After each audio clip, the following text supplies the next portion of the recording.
রাসূলুল্লাহ সাল্লাল্লাহু আলাইহি ওয়াসাল্লাম বলেছেন, মান সামা রমাদানা সুম্মা তাওয়া সিত্তাম মিন শাওয়াল কানা কাসিয়ামিদ দার।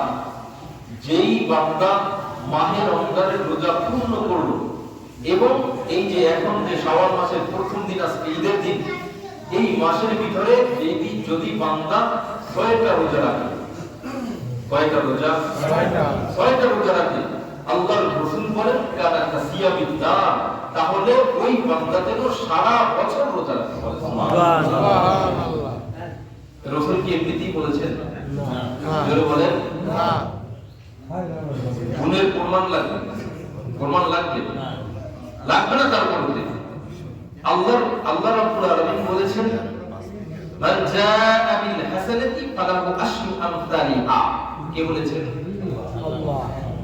কি আপনারা ঘুমাইছেন নাকি? না। কে বলেছেন? আল্লাহ। কে বলেছেন? আল্লাহ।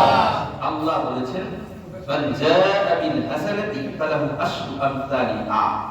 যদি কোনো বান্দা একটা নেক আমল করে, কয়টা নেক আমল? একটা। আল্লাহ রাব্বুল আলামিন ওই বান্দার আমলনামায় 10 গুণ করে দিতে থাকে। সুবহানাল্লাহ। কয় গুণ? 10 গুণ। 10 গুণ। তাহলে মাহে রমজানে আমরা রোজা পূর্ণ করেছি কয়টা? 30টা। আর শাওয়াল মাসে কয়টা? 6টা। মোট কত হয়? 36 নাকি? তাহলে 36 গুণ 10 কত হয়? 360। তাহলে বলবেন যে 366 দিন, আসলে না, কারণ আরবি মাস তো 354 দিন, 55 দিনে আরবি মাস, আরবি বছর হয়। আরবি বছর হয় কত দিনে? 354 বা 55 দিনে। তাহলে দেখা যায় রাসূলের এই কথাটা গণিতিক ভাবে প্রমাণিত। কথা ঠিক না বেঠিক? যে 36 গুণ যদি 10 দেওয়া হয় তাহলে কত হয়? 360। রাসূল বলেছেন, মান সামা রমাদানা সুম্মা তাওয়া সিত্তাম মিন শাওয়াল কানা কাসিয়ামিদ দার।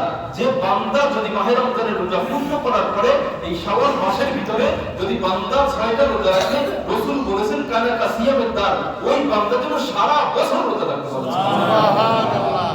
তাহলে আমরা এই আমলটা করতে পারবো না ইনশাআল্লাহ? জি পারবো না ইনশাআল্লাহ? ইনশাআল্লাহ। এই রোজাটা আপনি ইচ্ছা করে ভেঙে ভেঙে রইতে পারবেন, তারপরে একাধারে রইতে পারবেন, একদিন রইলেন, পরদিন রইলেন, এরকম। শুধু শাওয়াল মাসের ভিতরে আজকে 1 তারিখ গেল, কালকে থেকে বা পরশু থেকেই লওয়া যাবে যে আমরা এই মাহে মানে শাওয়াল মাসের যে 6টা রোজার ফজিলত রাসূলুল্লাহ সাল্লাল্লাহু আলাইহি ওয়াসাল্লাম বর্ণনা করেছেন। আল্লাহ রাব্বুল আলামিন আমাদের সবাইকে যেন আমল করার তৌফিক দান করে। জোরে বলি আমিন। আমিন। যেন আমল করতে পারি। জোরে বলি আমিন। আমিন।